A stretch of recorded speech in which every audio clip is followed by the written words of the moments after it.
Hello viewers, you are most welcome to my YouTube channel। आज नए topic के साथ नॉन टर्मिनेटिंग रिपीटिंग नंबर्स को P/Q की फॉर्म में कैसे रिप्रेजेंट करते हैं, उसका बेसिक क्या है ये जानने की कोशिश करेंगे। तो सबसे पहले मैं डायरेक्ट क्वेश्चंस को P/Q की फॉर्म में लिखूँगा, इस तरह की संख्याओं को। उसके बाद हम इसका रूट या इसका बेसिक जानने की कोशिश करेंगे। तो आइए शुरू करते हैं। हम एक रैशनल नंबर लेते हैं, सपोज कीजिए 0.5 बार। इसका क्या मतलब होता है?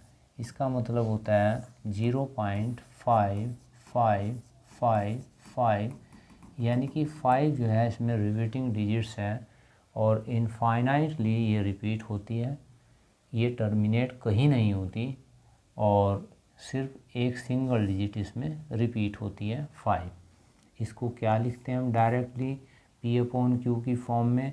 हमने लिखा 5/9। दूसरा एग्जांपल दिया 0 या 10.752। सपोज कर लिया हमने, इसमें 52 इसमें रिपीटिंग डिजिट्स है। इसका मतलब हुआ कि ये नंबर लिखा जा सकता है 10.7525252 and so on up to infinity. इस नंबर को डायरेक्टली P/Q की फॉर्म में लाने के लिए हम ऐसा लिख सकते हैं 1075 माइनस, इसमें से माइनस हम क्या करेंगे, बिना डेसिमल के ये वाला पोर्शन हम माइनस कर देंगे, यानी कि 107 ओवर किससे डिवाइड करें? इसमें 2 डिजिट रिपीट होती हैं, इसके लिए आएगा 99। और डेसिमल से राइट की तरफ जितने डिजिट होंगी जिनके ऊपर बार नहीं है उनकी संख्या काउंट कर लेंगे। इसमें 1 है, उसके लिए आएंगी 0, 10। अगर ये 2 डिजिट होती डेसिमल से इधर जिनके ऊपर बार नहीं है तो 2 0 आ जाती, 1 है तो 1 0, 3 है तो 3 0। तो इस प्रकार से हम कैसे लिख पा रहे हैं डायरेक्टली? इसको सबट्रैक्ट कर दीजिए। सबट्रैक्ट करने के बाद क्या आएगा? 12 - 7 that is 5, 4 - 0 4, 7 - 1 6, 10 - 0 that is 10 over 990। इस नंबर को आगे हम सिंपलेस्ट फॉर्म में लिख पाएंगे। तो ये ऐसे देखा हमने, ये P/Q की फॉर्म में कन्वर्ट हो जाएगा। तो इसके पीछे बेसिक क्या है, किस तरीके से ऐसे लिखा जाता है वो देखिए। हमने एक नंबर ये ले लिया x = a b dot c point C, और मान लीजिए हमने 2 डिजिट को ही रिपीट करा देते हैं EF को। इसमें सभी तरह जो इस तरह के नंबर लिखे जाएंगे सब के लिए यही रूट है, यही फॉर्मूला है, यही बेसिक है, सब के लिए अब आप अप्लाई कर सकते हैं। तो देखिए इस नंबर को मैं ऐसा लिख सकता हूँ क्या, x = AB decimal CD EF repeating digits हैं तो they will be repeated up to infinity. ये इनफाइनाइट तक रिपीट होंगी, ऐसे लिखा जा सकता है। नेक्स्ट स्टेप में हम क्या करेंगे, हम इसको ऐसे नंबर से मल्टीप्लाई करेंगे सो दैट ये जो डेसिमल है सिर्फ रिपीटिंग पोर्शन से जस्ट पहले आ जाए, यानी कि यहाँ आ जाए। इस डेसिमल को हम यहाँ प्लेस करना चाह रहे हैं। तो कब होगा ये? जब मैं इस नंबर को 100 से मल्टीप्लाई कर दूँ तो ऐसा हो सकता है। तो ये हो जाएगा ABCD decimal EF and so on. इसको इक्वेशन नंबर 1 ले सकता हूँ मैं। सबसे पहला काम क्या किया, डेसिमल से राइट पर आपका रिपीटिंग डेसिमल ही बचना चाहिए, रिपीटिंग पार्ट ही बचना चाहिए डेसिमल का, उसमें नॉन रिपीटिंग पार्ट नहीं आना चाहिए।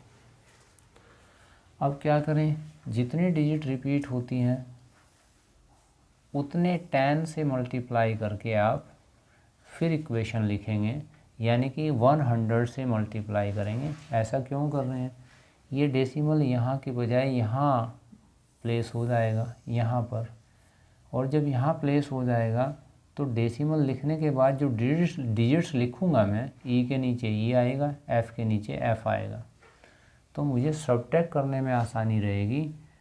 उसका मैं अभी बताऊँगा क्या फ़ायदा होगा। मैंने इसको 100 से फिर मल्टीप्लाई कर दिया, तो हमारे पास ये नंबर आ गया E F decimal E F. अब कितनी बार लिख लीजिए ई एफ़ को, कोई फ़र्क नहीं पड़ता। नंबर 2, तो व्हाट विल डू हेयर, क्या करें कि subtract first from second, second में से फर्स्ट को सब्ट्रैक्ट कर दें। तो आप क्या पाओगे यहाँ पर, ये देखिए, आप पाओगे कि ये जो डेसिमल पार्ट है और इसका जो डेसिमल पार्ट है, जब हम सब्ट्रैक्ट करेंगे इन दोनों को, ये रिमूव हो जाएंगे, ख़त्म हो जाएंगे। तो फिर क्या बचेगा, लेफ़्ट साइड में तो बचेगा 9900 x इज इक्वल टू, इधर डेसिमल पार्ट ये आपका रिमूव हो जाएगा, तो क्या बचा, जो इंटीग्रल पार्ट है सेकंड इक्वेशन का, A B C D E F, इसमें से सब्ट्रैक्ट हो जाएगा integral part of equation first, A B C D. In next step what should we do, ये as it is right hand side, और it will be divided by, किससे divide करें, इस 9900 से, ये आ जाएगा इसके नीचे। तो देखिए क्या रूल बना,